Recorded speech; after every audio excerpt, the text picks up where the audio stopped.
Odd सतगुरु रामपाल जी परमेश्वर जी की जय हो। सभी भाई बहनों को पवन दास की तरफ से प्यार भरा सत साहिब। भाई और बहनों, आज 7 दिवसीय साध संगति का समापन है।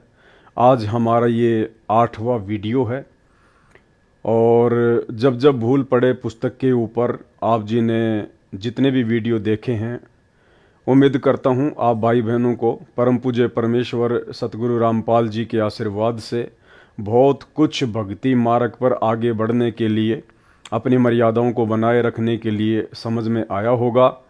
अब ये इसका 8वां पार्ट है और 8वां जो पार्ट है वो विशेषकर मर्यादाओं को लेकर है। सबसे पहले परमात्मा ने जो खुला पाठ होता है, अखंड पाठ होता है, उसकी कुछ मर्यादाएं होती हैं। पाठ करते समय पाठी ने किन किन बातों का ध्यान रखना होता है, कैसी कैसी शुद्धता और स्वच्छता का ध्यान रखना होता है। हालांकि हमारे ये कोई विशेष काम की नहीं है, क्योंकि ना हम कोई पाठ करते हैं, ना हम पाठ करने के अधिकारी हैं, ना हमें गुरुदेव भगवान का आदेश प्राप्त है, इसलिए ये हमारे कोई विशेष काम की नहीं है। लेकिन एक चीज़ आप और हम भाई बहनों ने देखनी है। देखो, पाठ किया जाता है आदरणीय गरीबदास जी महाराज जी की वाणियों का, और भाई और बहनों, उसी आदरणीय गरीबदास जी महाराज जी की वाणियों से, सदग्रंथ साहिब से चुन चुन कर वाणियाँ सतगुरु रामपाल जी परमेश्वर जी ने आप और हमें तीनों समय की आरती के लिए एक नित्य नियम पुस्तक बना कर दी हैं।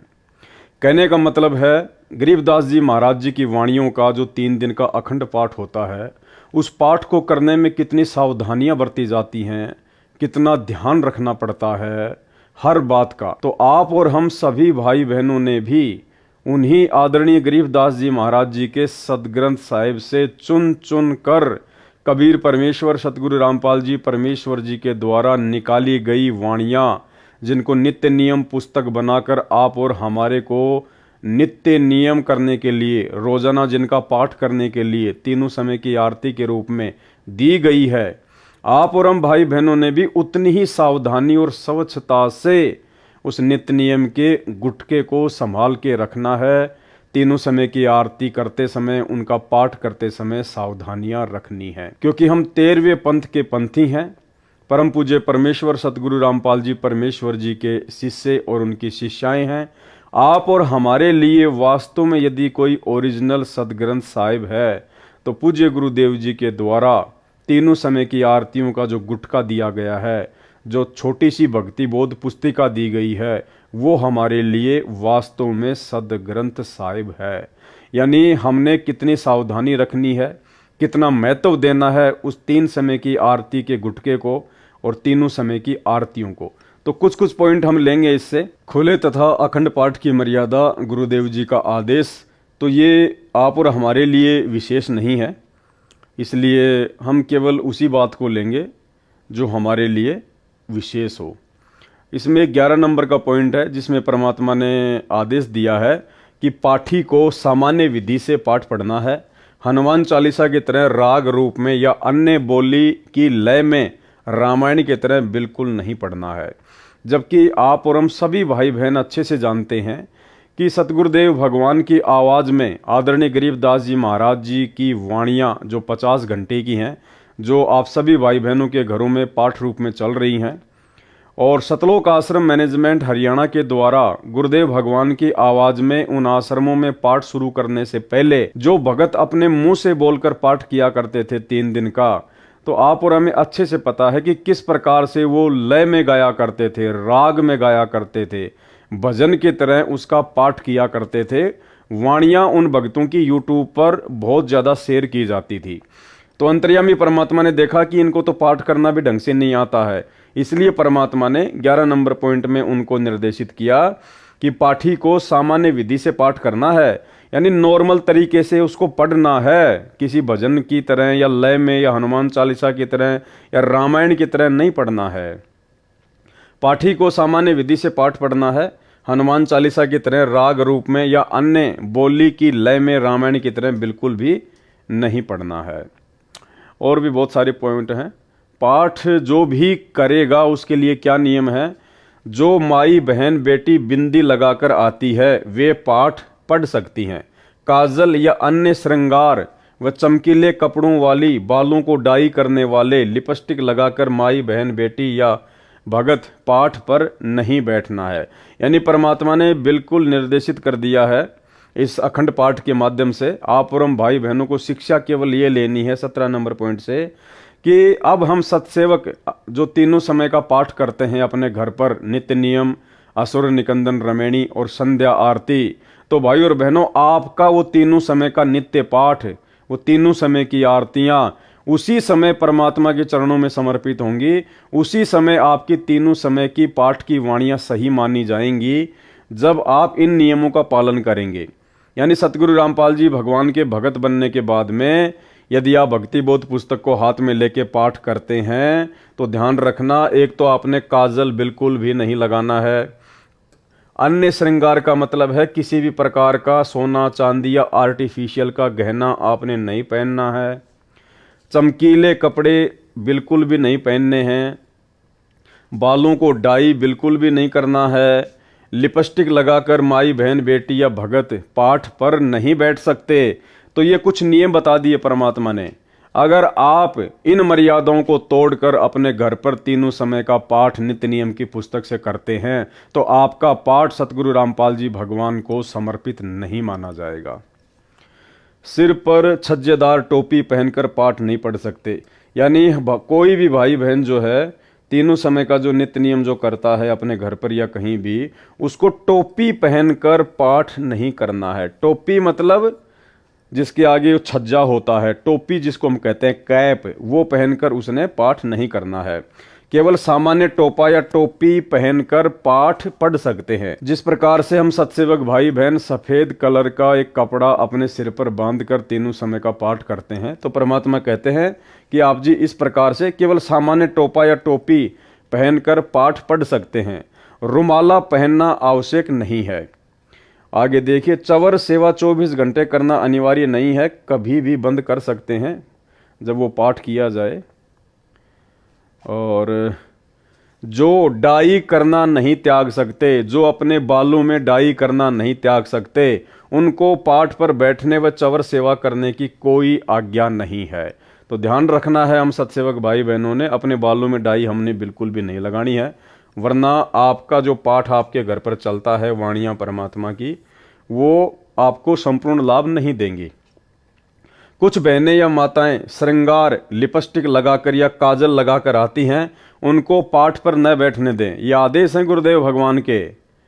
कुछ बहनें या माताएं श्रृंगार यानी सोने चांदी वगैरह पहन के आना, लिपस्टिक लगाना या काजल लगाकर आती हैं, उनको पाठ पर न बैठने दें, चवर सेवा भी न करने दें। ऐसी पाप आत्माओं को आश्रम में भी ना आने दो। नोट कर लो, ये सख्त आदेश है गुरुदेव के सतलोक आश्रम मैनेजमेंट हरियाणा को कि आश्रमों में जो पाठ चलता है उस पाठ में ऐसी पाप आत्माओं को तो एंट्री भी नहीं होनी चाहिए। लेकिन उसके बावजूद भी आपको सब पता है 90% हार श्रृंगार करने वाली माता बहनें ही सतलोक आश्रम मैनेजमेंट हरियाणा में उनके भंडारों में जाती हैं। इन लोगों को गुरुदेव भगवान के आदेश से कोई लेना देना नहीं है, इनको केवल ज्योति और पाठ का पैसा चाहिए। तो हम सत्सेवक भाई बहनों ने इस 25 नंबर के पॉइंट को आधार बनाकर अपने गुरुदेव के आदेश की पालना करनी है। हम सत्सेवक भाई बहनों ने ना कि 3 समय का पाठ करते समय, बल्कि अब हमने कभी भी अपने जीवन में इस प्रकार का आडंबर नहीं करना है। ना ये हार श्रृंगार करना है, ना कोई सोना चांदी पहनना है, ना लिपस्टिक लगाना है, ना काजल लगाना है। हमने किसी भी प्रकार का कोई भी आडंबर, जिस आडंबर से गुरुदेव भगवान बहुत नाराज होते हैं और उनके सख्त आदेश हैं, हमने अपने जीवन में इन आडंबरों को कोई जगह नहीं देनी है। तभी हमारा तीनों समय का पाठ जो है गुरुदेव भगवान के चरणों में समर्पित होगा। सतनाम प्राप्त को रोकना है। यदि आगे से ऐसा न करने का आश्वासन दे तो श्रृंगार उतार कर तथा काजल साफ करके आने दो। सारनाम प्राप्त को बिल्कुल कंसेशन नहीं है। सारनाम प्राप्त यदि सोना चांदी पहनेगा, हार श्रृंगार करेगा, काजल वगैरह लगाएगा, डाई लगाएगा, चमकीले भड़कीले कपड़े पहनेगा, तो परमात्मा कहते हैं उनको कोई छूट नहीं है, कोई कंसेशन नहीं है जिसको सारनाम प्राप्त है। काजल व श्रृंगार वाली तो चाहे कोई भी मंत्र प्राप्त है, पाठ पर नहीं बैठने देना है। तो हम सत्सेवकों ने भी ध्यान रखना है, कोई आडंबर हमने अपने घर पर नहीं करने हैं। भक्तजनों को निर्देश। अखंड पाठ में नियमों का पालन संबंधी जानकारी। यह अखंड पाठ हमारे भी कोई विशेष कोई काम का नहीं है। ये पाठ के दौरान सबसे अहम नियम, यानी सतलोक आश्रमों में जो पाठ प्रकाश होता है 3 दिन का, उसमें परमात्मा क्या कह रहे हैं? पाठ के दौरान सबसे अहम नियम, सबसे मुख्य नियम क्या है? नज़र नेक रखें, यानी आपको गंदी नज़र नहीं रखनी है। किसी भी माता बहन के ऊपर कोई गंदी नज़र नहीं रखनी है। मन में कोई दोष वगैरह नहीं होना चाहिए। नीयत साफ रखें, मन में दोष द्वेष न रखें, पक्षपात ना करें, परमात्मा से डरें, बहन बेटी माई को बुरी नज़र से न देखें, पाप को मन में जगह न दें। जबकि भाई और बहनों, ये सारे अवगुण सतलोक आश्रम मैनेजमेंट हरियाणा वालों में जो लोग पाठ प्रकाश पर बैठते हैं उनमें कूट कूट कर भरे हैं, कूट कूट कर। तो आपका पाठ करवाना उन आश्रमों में कितना लाभदायक है, कितना आपको पुण्य मिलेगा, ये आप जी भली भांति परमात्मा के द्वारा बताए गए इस नियम से समझ सकते हैं। पाठ के दौरान सबसे अहम नियम, तो आप और हमने, जो हम सत्सेवक हैं, हम जो अपने घर पर पाठ करते हैं तीनों समय का, नित्य नियम, असुर निकंदन रमैणी और संध्या आरती, तो परमात्मा कहते हैं पाठ के दौरान सबसे अहम नियम, नज़र नेक रखें, नीयत साफ रखें, मन में दोष द्वेष न रखें, पक्षपात न करें, परमात्मा से डरें, बहन बेटी माई को बुरी नज़र से न देखें, पाप को मन में जगह ना दें। तो सतलोक आश्रम मैनेजमेंट हरियाणा से जुड़े हुए भाई बहन जो उन आश्रमों में पाठ करवाते हैं, तो भाई आप जी भली भांति इन लोगों के आचार विचार व्यवहार से ये 80 पेज का लेटर पढ़ के आपने देख लिया होगा इन नियमों के ऊपर ये लोग कितने खरे उतर रहे हैं। तो आपका पाठ बिल्कुल भी आपको वो लाभ नहीं देगा जो लाभ आदरणीय गरीबदास जी महाराज जी की वाणियों से आपको मिलना चाहिए। जो सेवादार व पाठी इन नियमों को खंड करेगा, उसके द्वारा किया गया पाठ लाभ के स्थान पर हानि करेगा, उसे भी कष्ट उठाना पड़ेगा, पाठ करने वाले को भी कष्ट उठाना पड़ेगा, और जो पाठ करवा रहा है उसको भी लाभ की जगह क्या मिलेगा? हानि करेगा उसको, हानि। और यही कारण है पाठ करवाते करवाते, ज्योति करवाते करवाते भी सतलोक आश्रम मैनेजमेंट हरियाणा वाले परमात्मा से दूर होते जा रहे हैं। और भी कुछ इसके नियम हैं। उसके बाद ये भक्ति मर्यादाओं को लेकर परमात्मा ने यहाँ पे कुछ बातें लिखी हुई हैं, और परमात्मा यही चाहते हैं कि मर्यादाओं में भगत रहना सीख जाए, भगत मर्यादाओं को निभाना शुरू कर दे, क्योंकि मर्यादाओं के बिना भक्ति हमारी जो है फल ही नहीं सकती, हमारी भक्ति सफल हो ही नहीं सकती। गुरुदेव भगवान कहते हैं कि भक्ति चाहे थोड़ी कर लो, लेकिन मर्यादा आपने पूर्ण निभानी पड़ेगी। तो कुछ नियम हैं ये सतनाम प्राप्ति के बाद में जो परमात्मा ने हमें बताए हैं। तो एक बार हम सभी भगत भाई बहन नियमों को रिपीट करेंगे, क्योंकि ये लास्ट का पार्ट चल रहा है, इसमें विशेषकर नियमों को लेकर ही परमात्मा ने जानकारी दी है। नोट: सत्यनाम प्राप्ति के लिए तथा प्राप्त करने के बाद आवश्यक नियम, जिनमें से एक भी नियम खंड नहीं करना। यदि निम्न नियमों का पालन नहीं कर सकते तो सत्यनाम ना लें। स्पष्ट कर दिया गुरुदेव ने, यदि आप इन तमाम नियमों का पालन नहीं कर सकते हैं तो आप जी सतनाम ना लें। उपदेश प्राप्त पुण्य आत्माएं परमात्मा के मार्ग पर चलती हैं, वह परमात्मा प्राप्ति के लिए यात्रा प्रारंभ करती हैं। यात्री बहुत ही कम सामान लेकर यात्रा करता है, अधिक भार उठाकर यात्रा करना संभव नहीं होता। जो सांसारिक परंपराएं हैं वे व्यर्थ का भार हैं, जो भक्ति मार्ग में यात्रा में बाधक हैं। इसलिए इस भार से मुक्त होने के लिए निम्न नियमों का पालन करना अनिवार्य है। सबसे पहला नियम क्या बताया परमात्मा ने? किसी के पैर नहीं छूने और न ही दूसरे को छूने देना है।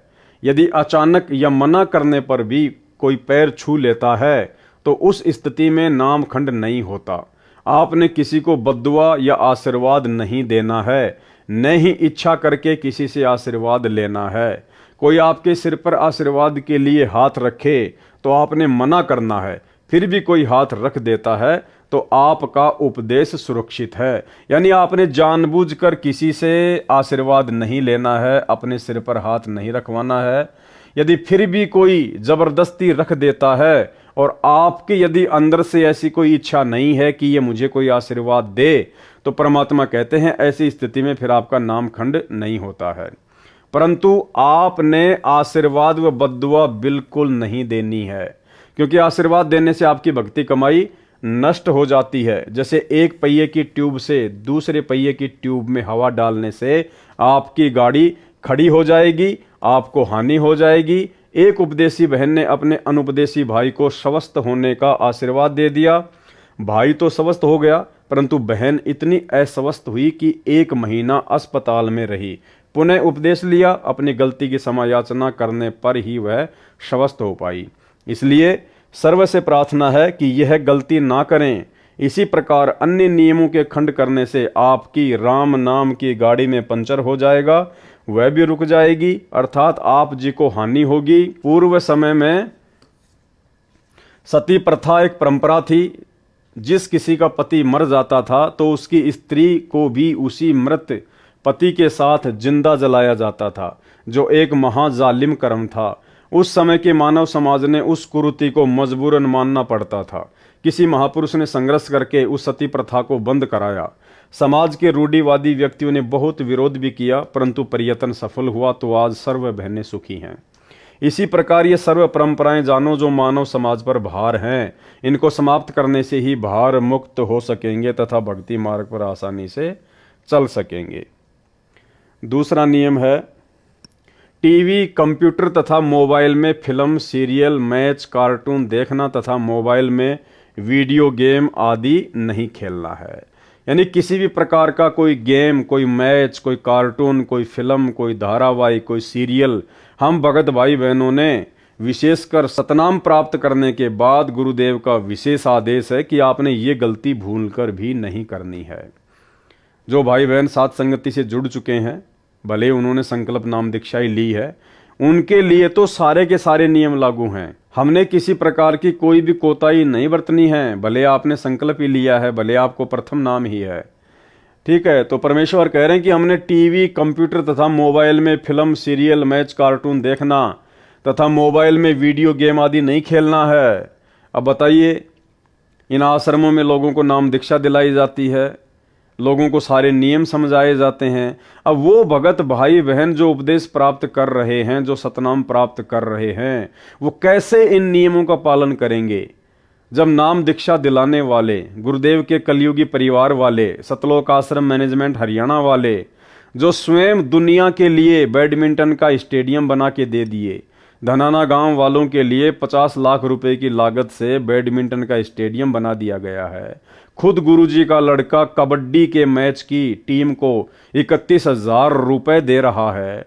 तो बताइए भाई और बहनों, उन्हीं सतलोक आश्रम मैनेजमेंट वालों से उपदेश प्राप्त करने वाले भाई बहन आखिर कैसे गुरुदेव भगवान के इन नियमों का पालन करेंगे? लेकिन इन नियमों का पालन भाई और बहनों आप और हम सत्सेवकों ने विशेष तौर पर करना है, यदि भक्ति मार्ग पर सफल होना है तो।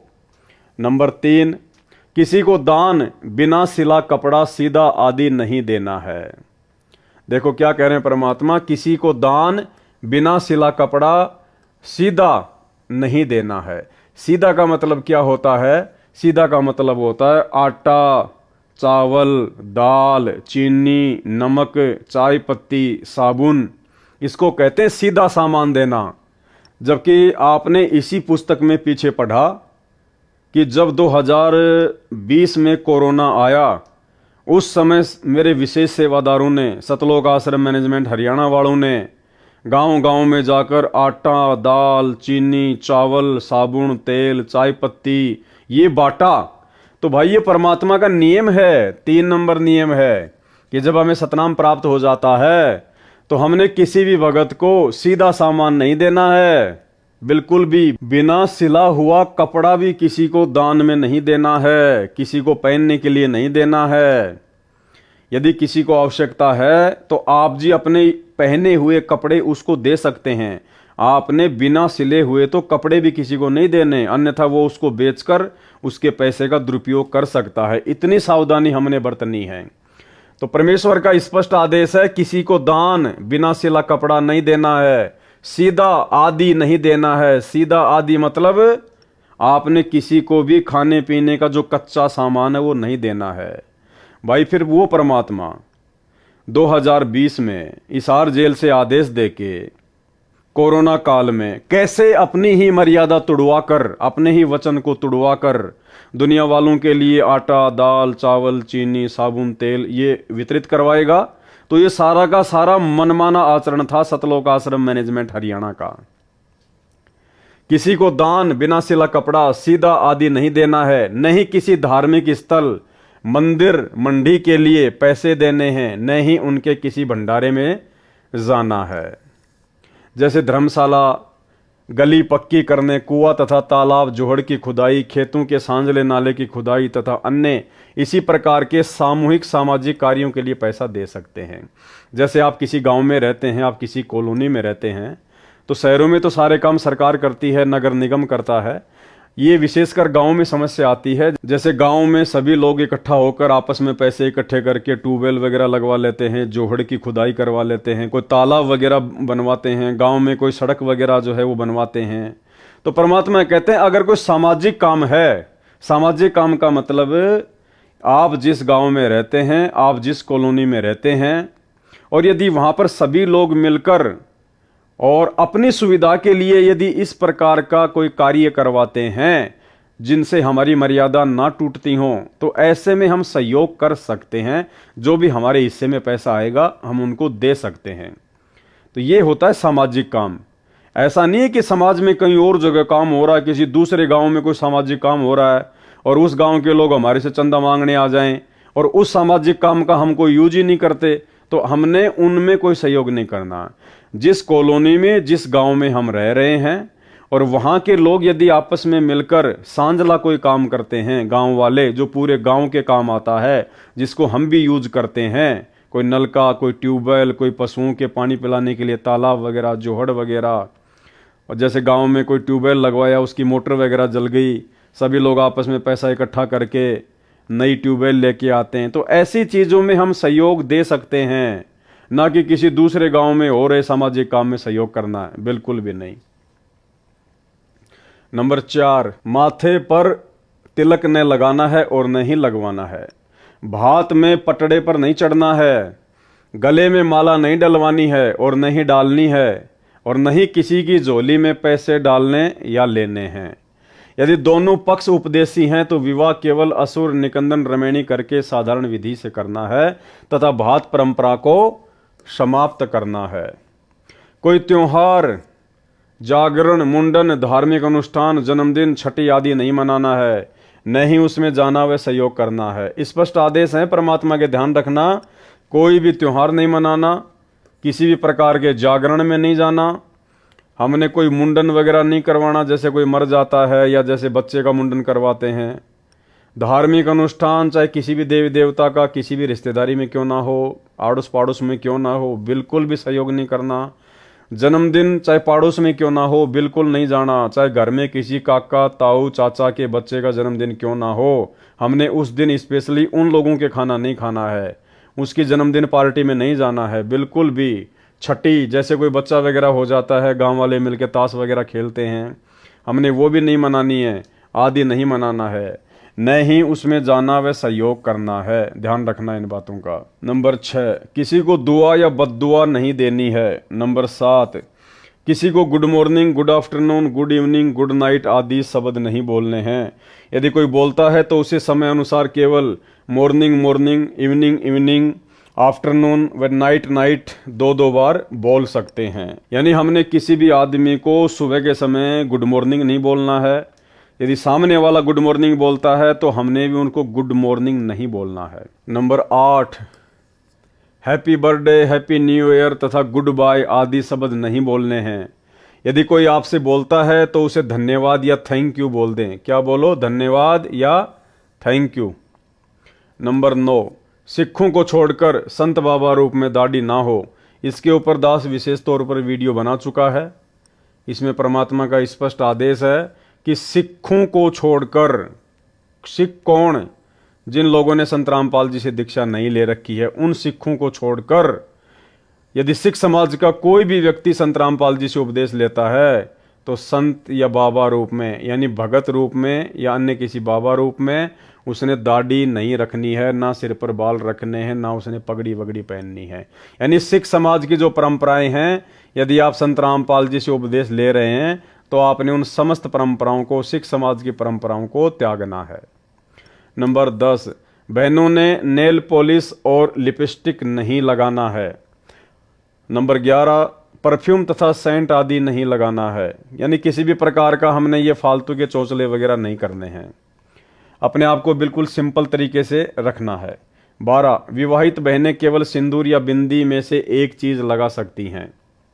नंबर 13, किसी अनुपदेशी का जूठा नहीं खाना है। यदि अनजान में खाया है तो समा होता है, भविष्य में ध्यान रखें। नंबर 14, हाथों पर मेहंदी नहीं लगानी है, किसी बीमारी के कारण लगा सकते हैं। हाथों में मेहंदी लगाने से नाम खंड होता है। सिर बालों में रंग, काली मेहंदी या डाई नहीं लगानी है।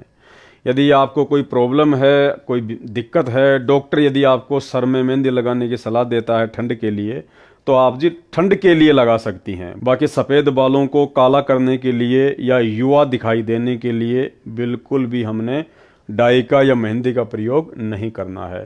कहने का मतलब है साधु सोई जो सीधा चाल है, हमने किसी भी प्रकार का कोई आडंबर नहीं करना है। नंबर 15, शादी में जाते हैं तो पैसे, सगुन, वार फेरी, मुंह दिखाई पर पैसे नहीं देने हैं, यानी जो आडंबर लोग करते हैं वो हमने बिल्कुल भी नहीं करने हैं। विदाई के समय घर में नारियल नहीं फोड़ना है। कन्या विदाई के समय गाड़ी पर पानी डालना या सगुन के लिए धक्का लगाना अर्थात सगुन करना मना है। यानी जो भी आडंबर होते हैं परंपरागत शादी विवाह में, हमने बिल्कुल ध्यान भी नहीं देना उनकी तरफ, ना कोई सहयोग करना है। नंबर 16, किसी को किसी भी अवसर पर गिफ्ट देना मना है, यानी हमने कोई गिफ्ट वगैरह नहीं देना है। अगर कोई गिफ्ट दे तो कोशिश करनी है ना लो। अगर कोई पीछे से रख जाए या डाक या कोरियर द्वारा भेजे तो उसको रख लें। उनके उपलक्ष्य में कुछ रुपए दान आश्रम में कर दें। जब आपके गुरु आश्रम में हो उस समय कुछ रुपए, भाई क्या गिफ्ट लेके आया है, कितने रुपए का होगा, उसके उपलक्ष्य में कुछ रुपए आप जी अपने गुरु जी के हाथों में आश्रम में दान कर दें जब आपके गुरु आश्रम में हों। नंबर 17, परिवार में किसी की भी शादी हो तो परिवार के अन्य सदस्यों के लिए कपड़े आदि नहीं देने व नहीं लेने हैं, यानी हमने बिल्कुल भी लेन देन नहीं करना है, ना कपड़े का ना और किसी चीज का। कन्यादान रूप में कपड़े, गहने आदि नहीं देने हैं। रुपए भी इस उपलक्ष्य में देने हैं कि आपने वहां खाना खाया है, और बहन के घर जाते हैं तो इसी उद्देश्य से पैसे दे सकते हैं कि आपने वहां खाना खाया है या चाय आदि पी है। ये ध्यान रखें, यदि अधिक दान दे दिया तो आपकी बहन पर आपका ऋण न हो जाए तथा संस्कार ना जुड़ जाए, क्योंकि हम संस्कारवश यहाँ काल जाल में रह जाते हैं। यदि आप पैसा देना चाहें और बहन न लेवे तो दोनों ही भार मुक्त हो जाते हैं। यदि बहन, बुआ जी आदि उपदेशी हैं तो उनको चाहिए कि वह पैसा, रुपया, कपड़ा, आभूषण कदापि ना ले। प्यार से कहे कि आपने कह दिया, हमने मान लिया, ऐसे शिष्टाचार से मना करना है। 19 नंबर, स्कूल में गायत्री मंत्र बोलते समय ओम शब्द नहीं बोलना है, क्योंकि जिसे गायत्री मंत्र कहते हैं यह यजुर्वेद के अध्याय 36 का मंत्र 3 है। मूल पाठ में ओम मंत्र नहीं है। जो गायत्री मंत्र बोला जाता है ओम भूर्भुवस्सुवः, तो गुरुदेव कह रहे हैं कि शुरुआत में उसमें ओम मंत्र नहीं है, वो यजुर्वेद अध्याय 36 का मंत्र 3 है। मूल पाठ में ओम मंत्र नहीं है। वेद परमात्मा की अनूठी देन है, इसमें वृद्धि या कटौती करना परमात्मा का अपमान है, लाभ के स्थान पर हानि ही होती है। इसलिए इस मंत्र के साथ ओम नहीं बोलना है। यजुर्वेद के अध्याय 36 मंत्र 3 अर्थात कथित गायत्री मंत्र मात्र परमात्मा की महिमा का एक मंत्र है। इसे पढ़ने से परमात्मा के गुणों का ज्ञान होता है। जैसे बिजली की महिमा कहीं लिखी हो तो उसको कविता बनाकर गाते रहने से बिजली के गुणों का ज्ञान तो हो जाता है, परंतु बिजली का लाभ नहीं मिल सकता। लाभ तो बिजली का कनेक्शन लेने से ही मिलेगा। इसी प्रकार यजुर्वेद अध्याय 36 मंत्र 3 जिसको गायत्री मंत्र बताकर जाप करने को कहते हैं वह व्यर्थ है, क्योंकि यह मंत्र तो परमात्मा की महिमा का ज्ञान कराता है, परमेश्वर के गुणों अर्थात लाभ को बताता है। वह लाभ अधिकारी संत से सत्यनाम व सारनाम की दीक्षा प्राप्त करके अर्थात कनेक्शन लेकर ही प्राप्त हो सकते हैं। यजुर्वेद अध्याय 36 मंत्र 3 अर्थात गायत्री मंत्र की आवृत्ति करने से नहीं, फिर भी कोई अज्ञानी व्यक्ति विद्यार्थियों को विवश करे तो ओम शब्द का उच्चारण न करें। स्कूल में यदि आपके बच्चों को गायत्री मंत्र बोलने के लिए विवश किया जाता है तो अपने बच्चों को बता दें कि बेटा शुरू में ओम मत बोलना, बाकी आगे का मंत्र बोल लिया कर। गायत्री मंत्र का भूर्भुवस्व से ही उच्चारण प्रारंभ करें। ओम एक अक्षर को न लगाएं। अध्यापकों को चाहिए कि यजुर्वेद अध्याय 36 मंत्र 3 की अपेक्षा संत गरीबदास जी महाराज जी की वाणी से मंगलाचरण विद्यार्थियों से बुलवाएं। गायत्री मंत्र से कई गुना लाभ होता है, परंतु सतनाम तथा सारनाम बिना सब व्यर्थ है। नंबर 20, मुर्दे के अंतिम संस्कार में लकड़ी डाल सकते हैं, कंधे पर या अन्य साधन द्वारा शव को ले जा सकते हैं। 21, मुर्दे पर एक से अधिक कफन नहीं डालना है। यदि आपसे पहले किसी ने कफन डाल रखा है तो आपने कफन नहीं डालना है, क्योंकि कफन केवल एक ही होता है। अगर पहले कफन डाल रखा है फिर किसी ने एक से अधिक ज्यादा कफन डाला है तो नाम खंड होता है। नंबर 22, शादी में खाना खा सकते हैं, ये मानकर पैसे दे सकते हैं कि आपने यहाँ भोजन खाया है। नंबर 23, यदि दोनों पक्ष उपदेशी हैं तो पीलिया देना, छुचक देना बंद करना है। एक पक्ष अनुपदेशी है तो केवल 2-2 जोड़ी कपड़े केवल जच्चा व बच्चे को देने हैं। नंबर 24, नौकरी पर ऑफिस में जब कोई रिटायर होता है तो ऑफिस में सभी आपस में पैसे इकट्ठे करके उसे गिफ्ट तथा पार्टी देते हैं। ऐसा कर सकते हैं, इसमें थोड़ा बहुत दे सकते हैं, लेकिन उपदेशी ने कतई नहीं लेना है। 25, घर में जब बहन आती है तो उसे कपड़े व पैसे नहीं देने हैं। अगर बहन या बेटी अनुपदेशी है तो बहुत कम 1 या 2 जोड़ी कपड़े दे सकते हैं। बच्चों के लिए खाने पीने का सामान भी दे सकते हैं। और अगर जब बहन के घर जाते हैं तो साथ में बच्चों के लिए फल मिठाई आदि लेकर जा सकते हैं। 26, स्कूल में विदाई पार्टी के समय बच्चे पैसे दे सकते हैं। 27, यदि गौशाला की कमेटी रजिस्टर्ड है तो रुपए दे सकते हैं। यदि रजिस्टर्ड नहीं है तो चारा आदि दे सकते हैं। 28, शादी की मिठाई कोई घर में लेकर आए तो और कुछ शादी के नाम के कार्ड के साथ मिठाई लाते हैं तो हृदय से मना करें। फिर भी कोई रख जाए तो खा सकते हैं। उसके बदले में कुछ रुपए आश्रम में दान कर दें, आप पर भार नहीं रहेगा। उपदेशी भगत ने समाज में किसी के विवाह में भी भोजन खा रखा है, उसके लिए विवाह के दिन से कुछ दिन बाद मिठाई व भोजन करवा सकते हैं। यह छूट केवल एक बार है, आगे से विवाह में मिठाई बनाने की परंपरा बंद है। सामान्य भोजन बनाएं। नंबर 29, भगत भाई आपस में उधार सामान एक दूसरे से ले सकते हैं, और अगर आपस में एक दूसरे के घर आते जाते हैं तो बच्चों के लिए खाने पीने का सामान ले जा सकते हैं। नंबर 30, भाई या बहन की आर्थिक स्थिति कमजोर हो तो आर्थिक या अन्य मदद उधार रूप में कर सकते हैं। बहन को चाहिए कि उस पैसे को लौटाएं जिससे उस पर भार नहीं बनेगा। यदि बहन या भाई धन लौटाने में असमर्थ है तो भाई कभी बहन पर तथा बहन भाई पर पैसे लौटाने का दबाव ना बनाए। 31, लड़की की शादी में माता पिता अपनी लड़की को 4 जोड़ी कपड़े दे सकते हैं, पैसे नहीं। अगर लड़के की शादी में लड़की वाले बगैर नाम वाले हैं और वो अगर ज़बरदस्ती अपनी लड़की को कुछ देना चाहें तो इसी प्रकार लड़की की शादी में लड़के वाले अनुपदेशी कुछ मांग करें तो स्पष्ट मना कर दें, बिल्कुल नहीं लेना देना है। 32, जिन लड़कियों का विवाह होता है वे जिन कपड़ों को पहनकर विवाह मंडप अर्थात रमेणी में बैठे उन्हीं कपड़ों में अपनी ससुराल जाए, अन्य पोशाक न बदले। किन्हीं परिस्थितियों में बदलने पड़े, जैसे मिट्टी लग जाए, गीली हो जाए या अन्य कारण से खराब हो जाए तो बदल सकते हैं, अन्यथा नहीं। सुनने में आया है कि कुछ बहनें रमेणी में विवाह के समय सामान्य पोशाक पहनती हैं, बाद में तड़क भड़क वाली पोशाक पहनकर ससुराल जाती हैं। वह मर्यादाओं के विरुद्ध है। विवाह के समय जैसी भी नई या पुरानी पोशाक पहन रखी है उसी को पहनकर ससुराल में जाएं, अन्य या उपरोक्त परिस्थितियों में पोशाक बदली जा सकती है। नंबर 33, आपके द्वार पर कोई भिक्षुक आता है या कहीं बाजार में आपसे कोई भिक्षा मांगता है तो उसे पैसे ना दें, खाना खिला दें। यदि उसको वस्त्र की आवश्यकता है तो वस्त्र बिना सिला न दें, पुराना या नया सिला हुआ कपड़ा दें। कंबल चादर भी पुराना दें, नहीं तो अधिकतर भिक्षुक शराबी कबाबी हैं, नए कपड़ों को बेचकर शराब आदि नशीली वस्तुओं का प्रयोग करते हैं, वह दोष दान करने वाले को भी लगेगा।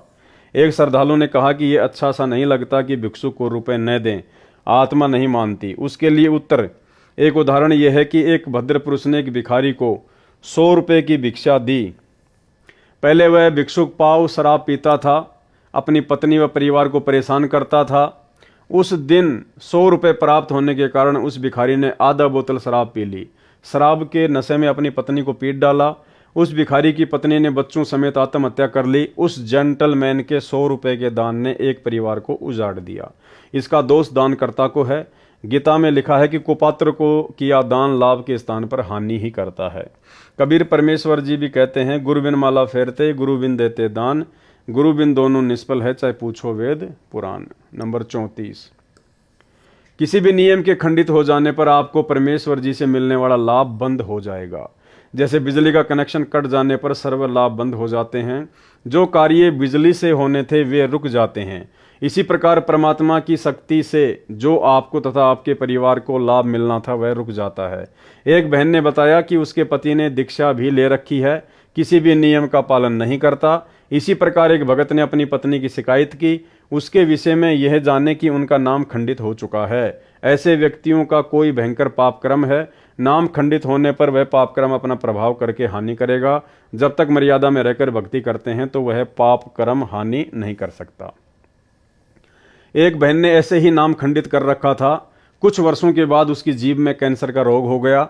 उस बहन से पूछा कि अब क्या आपको टीवी देखना, लिपस्टिक लगाना अच्छा लगता है? उसने रोते हुए कहा, नहीं। इसी प्रकार परिवार व शरीर में हानि से बचने के लिए तथा परमात्मा से लाभ प्राप्त करके मोक्ष प्राप्ति के लिए मर्यादा में रहें, अन्यथा पाप कर्म आपको नुकसान कर देगा। इसलिए सर्व पुण्यात्माओं से पुनः निवेदन है कि सर्व नियमों का विधिवत पालन करके मानव जीवन को सफल बनाएं तथा पूर्ण मोक्ष प्राप्त करके सदा सुखी बने।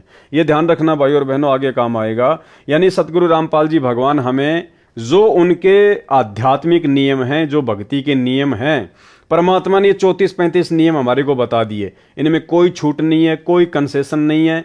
और स्पष्ट तौर पर परमात्मा कह रहे हैं कि इसलिए सर्व पुण्यात्माओं से पुनः निवेदन है कि सर्व नियमों का विधिवत पालन करके मानव जीवन को सफल बनाएं तथा पूर्ण मोक्ष प्राप्त करके सदा सुखी बने, सतलोक में निवास करें। यानी नियमों में कोई छूट किसी भी प्रकार की किसी के लिए भी नहीं होगी। जो विद्यार्थी शिक्षा समय में मौज मस्ती करते हैं वे शिक्षा से वंचित रह जाते हैं, आजीवन कष्ट उठाते हैं। जो शिक्षा के समय में मौज मस्ती न करके लगन से शिक्षा पूरी कर जाते हैं तो उनको विद्यालय में किए प्रयत्न का फल बाहर क्षेत्र में नौकरी द्वारा प्राप्त होता है। इसी प्रकार सर्व मानव परमात्मा प्राप्ति के विद्यालय में विद्यार्थी यानी भगत हैं। जो भगत मौज मस्ती करते हैं, भक्ति तथा नियमों का पालन न करके अन्य प्राणियों के शरीरों में घोर कष्ट उठाएंगे। जो लगन के साथ मर्यादा में रहकर परमेश्वर कबीर जी की भक्ति साधना जगत गुरु संत रामपाल जी महाराज से प्राप्त करके आजीवन करते रहेंगे, उनको सतलोक में सर्व सुविधाएं प्राप्त होंगी। वहाँ वृद्ध अवस्था नहीं है, मृत्यु भी नहीं होती, ऐसा ही जीवन है। नर नारी व परिवार है, वह कभी मृत्यु को प्राप्त नहीं होता। इसलिए सत्य भक्ति करके अपना जीवन सफल बनाएं, जिस सत्य भक्ति से आपको यहाँ भी सर्व आवश्यक सुख सुविधाएं प्राप्त होंगी तथा पूर्ण मोक्ष भी मिलेगा। अब एक चीज ध्यान रखना भाई और बहनों, ये इस पुस्तक के लास्ट में जो ये नियम वगैरह लिखे गए हैं ये सतगुरु रामपाल जी परमेश्वर जी ने नहीं लिखे हैं, क्योंकि पुस्तक सतलोक आश्रम मैनेजमेंट हरियाणा वालों ने छपवाई है और बाद में इन्होंने नियम खुद लिखे हैं। ये सतनाम प्राप्ति के बाद में जो 34 नियम है ये सतलोक आश्रम मैनेजमेंट हरियाणा वालों ने खुद इस पुस्तक में लिखे हैं और नियम वही हैं जो सतगुरु रामपाल जी भगवान हमें देते हैं, यानी कोई छूट नहीं किसी भी प्रकार की। तो पहले तो इन लोगों ने ये 34-35 नियम लिख दिए सारे के सारे। अब उसके बाद में ये क्या लिख रहे हैं, विशेष छूट, समाज में स्थान बनाने के लिए विशेष छूट दी जाती है। संत रामपाल दास का निवेदन दिनांक 17 फरवरी 2018 से लागू। अब ध्यान रखना भाई और बहनों, ऊपर परमात्मा ने हमारे को सतनाम के 34 नियम बता दिए। उसमें परमात्मा कह रहे हैं कि इन नियमों का यदि आप विधिवत पालन करोगे, यानी प्रत्येक नियम का पालन करोगे तो ही आपका जन्म मरण का रोग कटेगा, आपको परमात्मा से मिलने वाला लाभ मिलेगा, अन्यथा नहीं मिलेगा। अब फिर वो परमात्मा समाज में विशेष स्थान बनाने के लिए कैसे छूट देगा नियमों में? ये देखिए इसी पुस्तक में लिखा हुआ ये विशेष छूट समाज में स्थान बनाने के लिए। अरे हमने अभी भी समाज वालों से ही भाईचारा निभाना है क्या? इतना ज्ञान समझा दिया, 30 साल कम नहीं होती है। गधे को गीता पढ़ाओ वो भी बैकुंठ जाने को तैयार हो जाए। अब 30 साल बाद में संत रामपाल जी नियमों में छूट देंगे और वो भी समाज में स्थान बनाने के लिए। अब 30 साल बाद भी भक्तों को समाज में स्थान चाहिए क्या? तो ये सतलोक आश्रम मैनेजमेंट हरियाणा का काल प्रेरणा से मनमाना आचरण है संगत को भक्ति मर्यादाओं से नीचे गिराने के लिए। क्योंकि दो ही शक्ति हैं, दयाल और काल। दयाल ने 28 साल से ज्ञान दिया, नियम बताए, कोई छूट नहीं दी। और काल सतलोक आश्रम मैनेजमेंट हरियाणा वालों में कुप्रेरणा करके, क्योंकि भक्ति का आधार है नियम मर्यादा। अगर आप मर्यादा में नहीं हैं, नियम नहीं निभाओगे, तो आपकी भक्ति लाख जन्म भी सफल नहीं हो सकती, चाहे आप किसी भी संत की शरण में क्यों ना हो। तो ये विशेष छूट कौन देगा? सतगुरु रामपाल जी परमेश्वर जी तो नहीं देंगे। ना कभी हमने उनके 28 वर्षों के सत्संगों में कभी सुना कि बच्चों आपको थोड़ी बहुत मैं छूट दे रहा हूं नियमों में, आपको समाज में स्थान बनाने के लिए, अपने रिश्तेदारियों में स्थान बनाने के लिए मैं आपको छूट दे रहा हूं। पहले भक्ति सौदागर पुस्तक चलती थी ज्ञान गंगा से पहले, तो एक सत्संग में परमात्मा ने कहा कि भाई हमने इस भक्ति सौदागर पुस्तक के शुरू में सारे नियम लिख दिए हैं, अगर इस आश्रम की तरफ मुंह करो तो पहले नियम पढ़ के आना, अगर ये नियम निभा सको तो नाम दीक्षा लेना आके, नहीं तो अपने घर बैठे रहना। आप खुद सतगुरु रामपाल जी परमेश्वर जी के मुख कमल से सुन लीजिए, 2010 का ये सत्संग है। कहते नकबे सर नकबा बनी पैर थी हार हमेल, 1-1 लाख के गहने पहरा करती, आज वो सुंदरी से कुतिया बनी देख साहिब के खेल।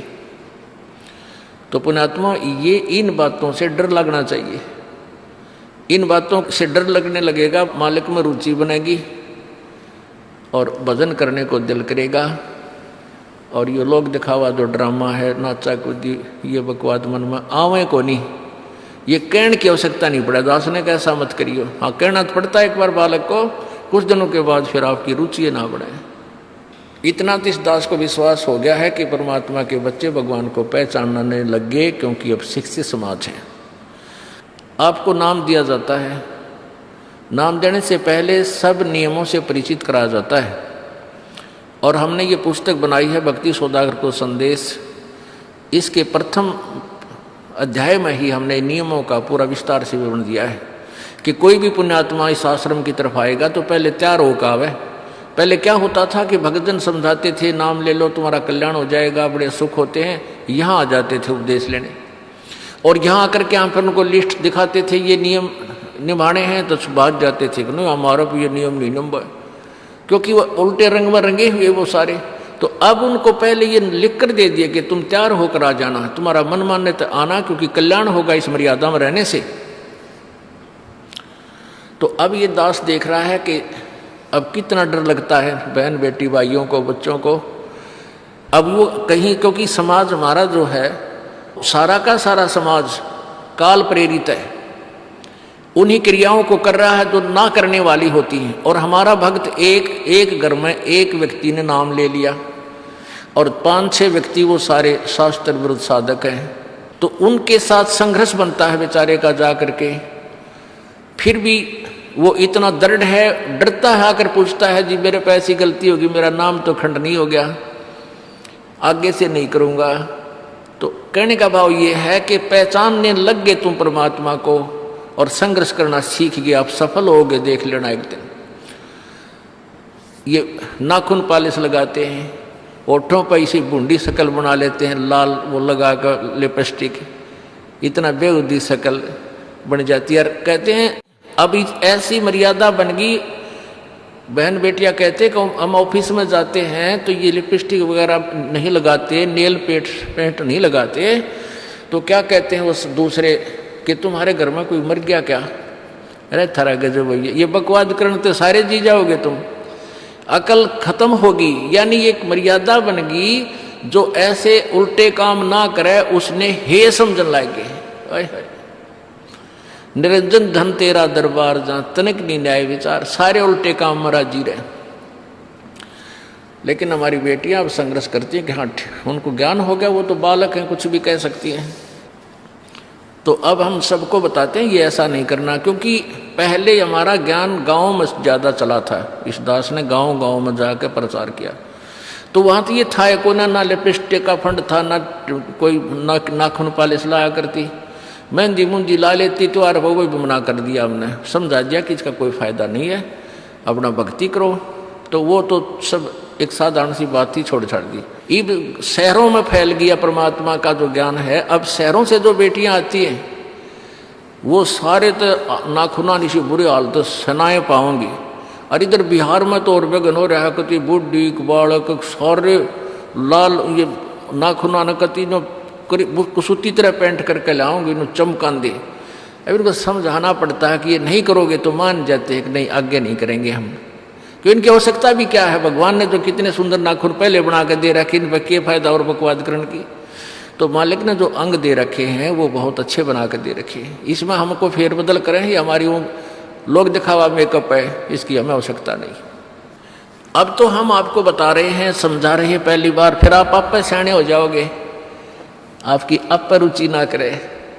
जैसे नानक साहब कहते हैं, ना जाने काल की कर डारे किस विध डल जा पास आवे, जिना के सरते मौत खड़क दी नानू के डांस आवे। अब प्रसंग था कि साध मिले साड़ी शादी होंगी और विछड़ जा दिलगिरी वे, अख दे नानक सुनो जहाना ये मुश्किल हाल फकीरी वे। अब बताओ भाइयों और बहनों, इस वीडियो को सुनने के बाद में क्या आप ये यकीन करेंगे कि ये विशेष छूट समाज में स्थान बनाने के लिए सतगुरु रामपाल जी परमेश्वर जी ने दी होगी? जिस परमेश्वर ने 2010 में ही कह दिया था कि अगर इन नियमों को निभा सको तो नाम दीक्षा लेने के लिए आना, इस आश्रम की तरफ मुंह करना, तो फिर कैसे आज वो परमात्मा समाज में स्थान बनाने के लिए हमें छूट देगा? भाड़ में जाओ ये समाज। मीराबाई ने क्या कहा था, भाई कोई गुंडी को चाहे बूंदी कहो मेरी सुरत राम में लागी। लोक लाज मर्याद जगत की तिनकियों जो तोड़ बगावे, जब कोई राम भगत गति पावे। और परमात्मा कहते हैं लोक लाज ना कीजिए, निर्भय हो रहिए, जय मन चावे राम को तो दासा तन धरिए। तो फिर वो परमात्मा कैसे समाज में स्थान बनाने के लिए छूट देगा? और कौन है वो मंदबुद्धि भगत, कौन है वो महाअज्ञानी भगत जिसको समाज में विशेष स्थान की चाहत है? तो ये सारा का सारा काल का षड्यंत्र है। सतगुरु रामपाल जी भगवान की इन्होंने यहां पर मोहर लगा दी, जबकि गुरुदेव भगवान ने तो इस पुस्तक के 71 पेज पर ही अपना संदेशा समाप्त कर दिया। लास्ट में 2 लेटर लिख के सतलोक आश्रम मैनेजमेंट हरियाणा वालों के लिए, उसके बाद में सारे नियम वगैरह सतलोक आश्रम वालों ने खुद लिखे हैं। तो ये हमारे पूज्य गुरुदेव सतगुरु रामपाल जी परमात्मा का आदेश बिल्कुल भी नहीं हो सकता। हमारे परमात्मा ने कभी भी अपने नियमों में किसी को कोई छूट नहीं दी है। जब परमात्मा ने भक्ति की शुरुआत में किसी को छूट नहीं दी तो आज तो 28 साल हो गए, कैसे छूट देगा परमात्मा? अब क्या छूट दी है भाइयों और बहनों, देखना। यही काल का सबसे बड़ा षड्यंत्र है। इस पुस्तक को पढ़ने के बाद में और ये नियम पढ़ने के बाद में कि विशेष छूट समाज में स्थान बनाने के लिए विशेष छूट दी जाती है, तो इन नियमों को पढ़ने के बाद में क्या क्या छूट दी गई है, वो 34 नियम कौन निभाएगा? प्रथम मंत्र के 11 नियम कौन निभाएगा? कोई नहीं निभा पाएगा, क्योंकि मन को तो जगह चाहिए बकवाद करने के लिए, और ये बकवाद करने के लिए जगह सतलोक आश्रम मैनेजमेंट हरियाणा ने दे दी। कितना बड़ा षड्यंत्र है भगत समाज के साथ। क्या छूट दी है इन लोगों ने काल प्रेरणा से? नंबर 1, लड़की की बिना नाम वाले परिवार में शादी होती है और ससुराल वाले आन उपासना के लिए, किसके लिए? देवी देवताओं की पूजा के लिए, आन उपासना के लिए। यदि किसी बहन बेटी की जगत वालों में शादी होती है, किसी भगत की उपदेशी बेटी की यदि जगत वालों में शादी होती है और ससुराल वाले यदि आन उपासना के लिए मजबूर करते हैं, जैसे उनके देवी धाम पर उनके साथ जाने के लिए, वहां पर धोख लगाने के लिए यानी दंडोत करने के लिए उन देव देवताओं को कहते हैं, तो उपदेशी बेटी उनके साथ सैर सपाटा जानकर चली जाए। ये लो जी छूट दे दी कि वो उपदेशी बेटी उनके साथ में सैर सपाटा समझकर चली जाए, जैसा वे कहें करती रहें। देवताओं को भोग लगाओ, हाँ जी लगा दो। देवताओं को दंडवत करो, हाँ जी कर दिया। देवताओं को ये नारियल चढ़ाओ, हाँ जी चढ़ा दिया, क्योंकि छूट दे दी। जैसा वे कहें करती रहें, परंतु मंत्र अपना जाप करती रहें। मतलब मेरे को कोई कहे कि तूने शराब पीनी है और मैं शराब पीता रहूं और मंत्र अपना जाप करता रहूं, तो क्या हो जाएगा काम मेरा? देखो कैसी बेहुद्दी बातें लिखी हुई हैं। ये गुरुदेव भगवान के आदेश हो सकते हैं क्या? परमात्मा काल की गोद में बैठाएगा अपने बच्चों को? क्या कह रहे हैं? आन उपासना के लिए अगर मजबूर करते हैं तो करो।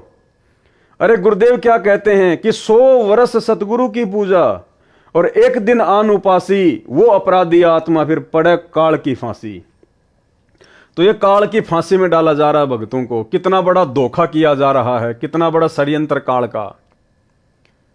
उपदेशी बेटी उनके साथ सैर सपाटा जानकर चली जाए, जैसा वे कहें करती रहें, परंतु मंत्र अपना जाप करती रहें। यदि वहां कोई तिलक लगाता है तो लगवा लें, तुरंत उतार दें। अगर कोई आपके माथे पर तिलक लगाता है तो कह रहे हैं लगवा लो और उसके बाद तुरंत उतार दो। यानी कोई शराब पीता तो पी लो, तुरंत बाथरूम करके आ जाओ, काम खत्म। यदि हाथ के नाला धागा बांधता है तो बंधवा लो और बाद में तोड़ के फेंक दो।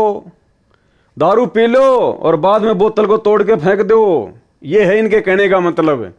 तो ये है नंबर 1 टोटल काल का षड्यंत्र, भक्तों की मर्यादा तुड़वाने का षड्यंत्र।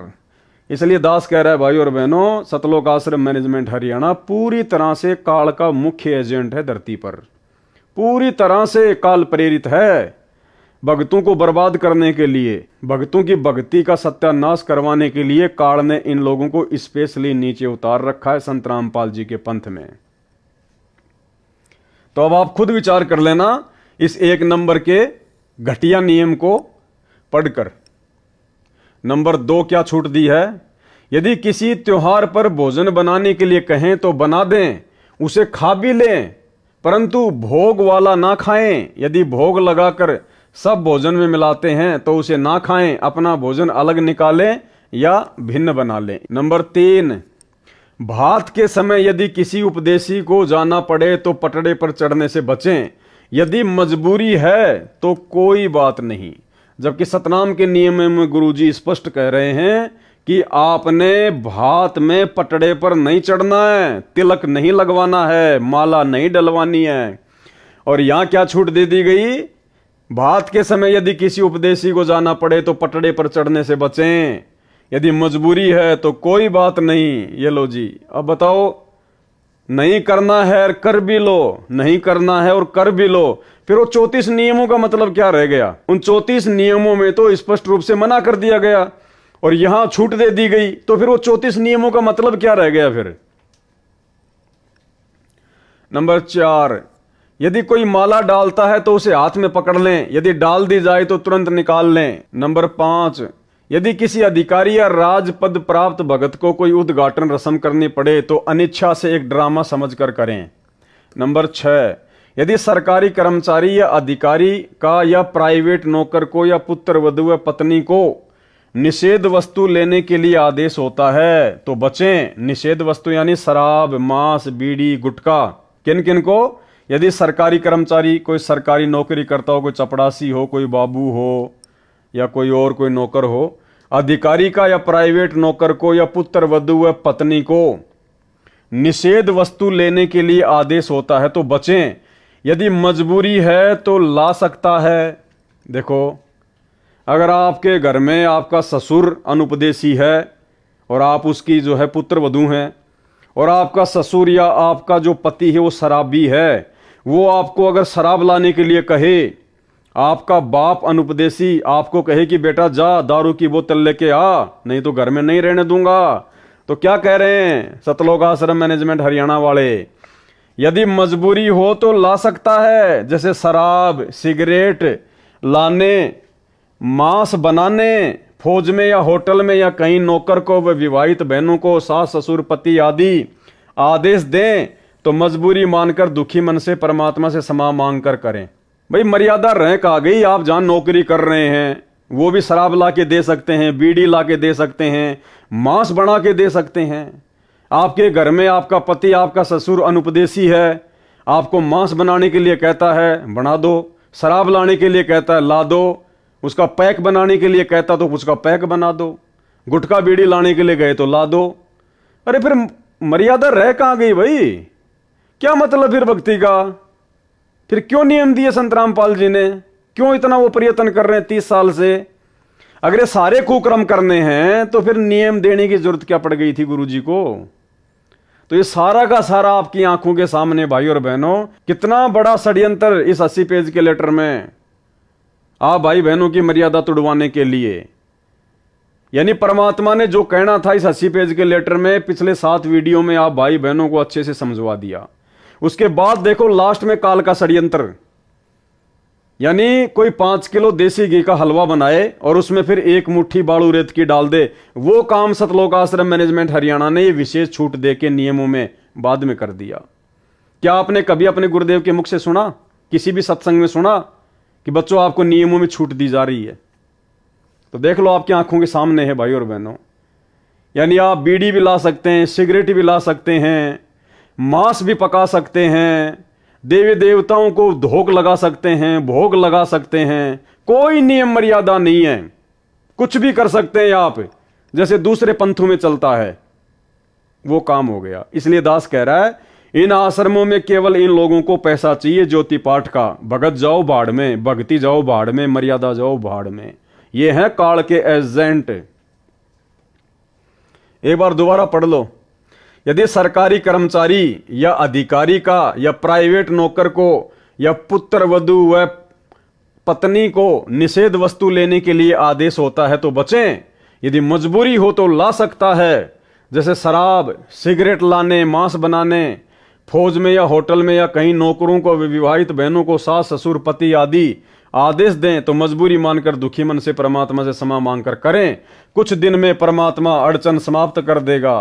भाई मर्यादा टूटेगी, उसको काल उठा ले जाएगा तो हो गई समस्या समाप्त। फिर पहले उनको मना करें कि मैं ये पाप नहीं कर सकता, फिर भी जोर दें तो कहें कि इसका पाप आपको लगेगा, कहकर कर दें। यानी आपको कोई जबरदस्ती दारू पिलाने का प्रयास करे तो पहले तो मना करो और उसके बाद में लेके गिलास लगा के मुंह के गट गट पी के बोल दो कि तेरे को पाप लगेगा।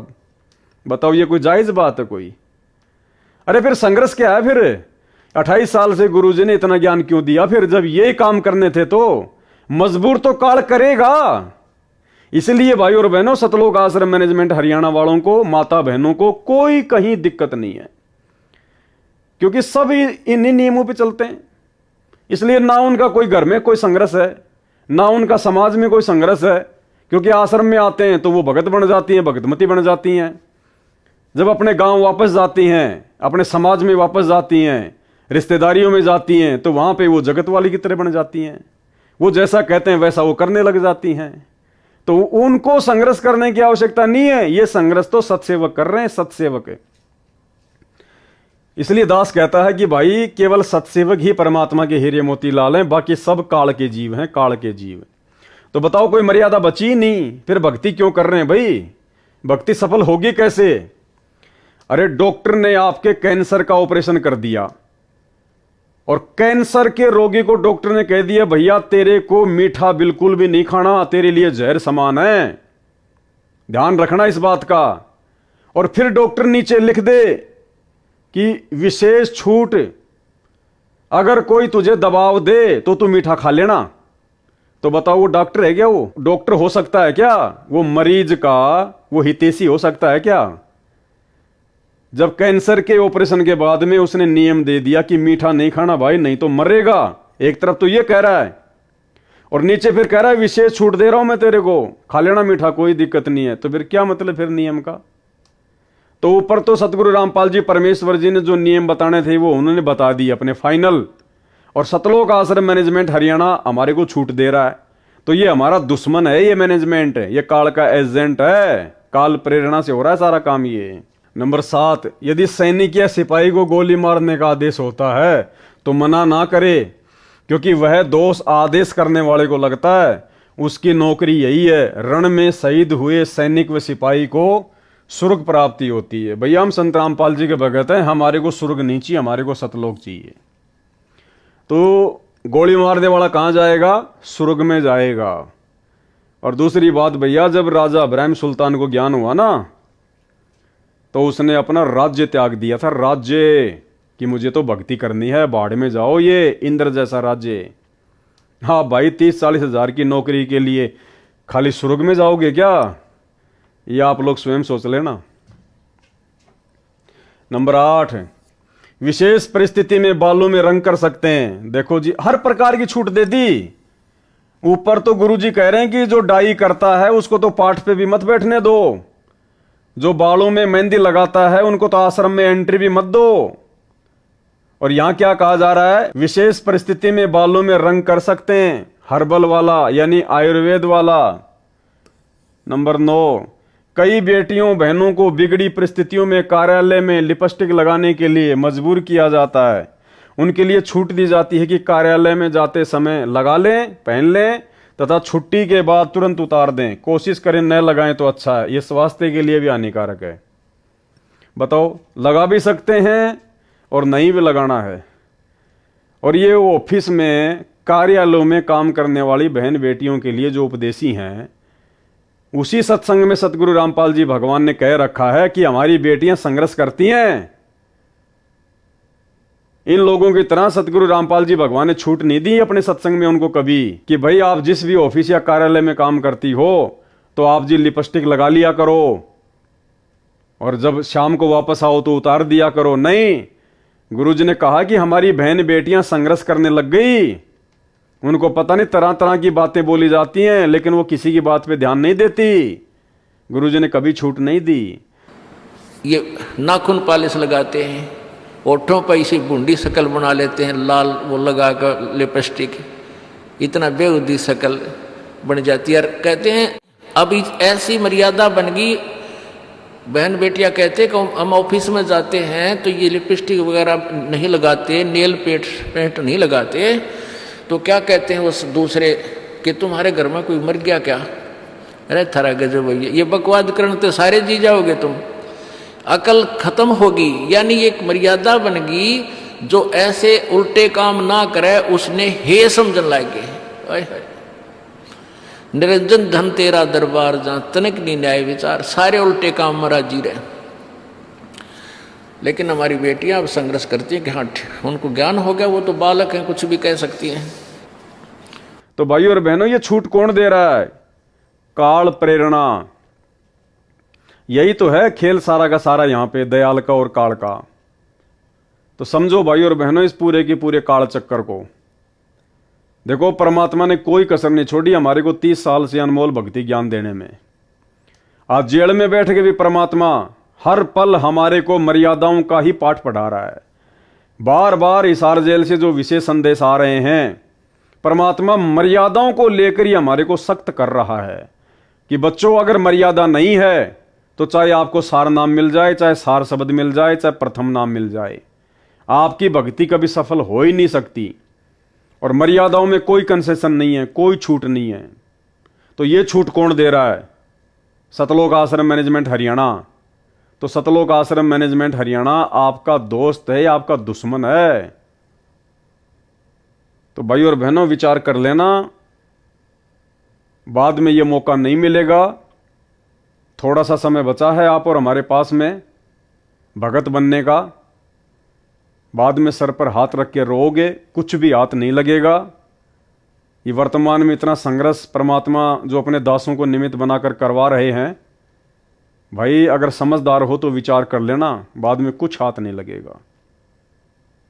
तो अब ज़्यादा मैं कुछ कहूँगा नहीं, क्योंकि जो भी कुछ आप लोगों ने इस 80 पेज के लेटर में देखा, सुना, पढ़ा, समझदार को तो वही पर्याप्त है। बाकी मूर्खों के आगे कितना ही चिल्लाते रहो, कितना ही भौंकते रहो। जो अपने गुरुदेव भगवान के 30 साल के इतने सत्संग करने के बाद भी, उनके इतने प्रयत्नों के बाद भी नहीं समझे और उसी सतलोक आश्रम मैनेजमेंट हरियाणा रूपी गंदगी में सड़ रहे हैं, वो भाई मुझ पवन दास के ज़्यादा उपदेश देने से क्या समझेंगे? तो जो समझदार थे वो तो समझ चुके हैं, क्योंकि परमात्मा कहते हैं ज्ञान का और गाम का तो चमकासा ही होता है, बाकी भैंस के आगे कितनी बीन बजा लो कोई असर नहीं पड़ना है। तो हम सत्सेवक भाई बहनों ने सतर्क हो जाना चाहिए हर प्रकार से। आप लोगों के मन में किसी भी प्रकार की कोई शंका, कोई डाउट नहीं होना चाहिए कि वास्तव में साध संगतियां परमात्मा का विशेष मिशन है। साध संगतियों से जुड़े रहकर और पूर्णतया मर्यादा में रहकर भक्ति करने से ही हम गुरुदेव के दिल में विशेष जगह बना पाएंगे, सतलोक के लिए अधिकारी बन पाएंगे। अन्यथा इस प्रकार की ड्रामेबाजी, नियमों में छूट, दुनिया भर की अड़ंगेबाजी जो 2014 के बाद सतलोक आश्रम मैनेजमेंट हरियाणा स्वयं भी करता है और संगत से भी करवा रहा है, भाई इस प्रकार की बकवादों से परमात्मा नहीं मिलेगा, असंख्य जन्म नहीं मिल सकता। तो आज की वीडियो में केवल इतना ही। 80 पेज का लेटर कंप्लीट हुआ। परमात्मा जी का विशेष तौर पर हम धन्यवाद करेंगे कि परमेश्वर ने हम सबको धैर्य दिया, सद्बुद्धि दी परमात्मा ने, जो उनके आशीर्वाद से ये 8 पार्ट कंप्लीट हो पाए। और आगे उम्मीद करेंगे, प्रार्थना करते हैं कि परमेश्वर हमें थोड़ी बहुत सेवा इसी प्रकार से ज्ञान आधार से एक दूसरे भगत भाई बहनों के साथ साथ संगति की देते रहें, ताकि हमारा विश्वास दृढ़ रहे और गुरुदेव भगवान के हिसार जेल से बाहर आने तक हम लोग भक्ति पर जीवित रह सकें। तो सभी भाई बहन सतगुरु रामपाल जी भगवान का धन्यवाद करें, सभी भाई बहन परमात्मा का जयकारा करें। बंदी छोड़ सतगुरु रामपाल जी परमेश्वर जी की जय हो।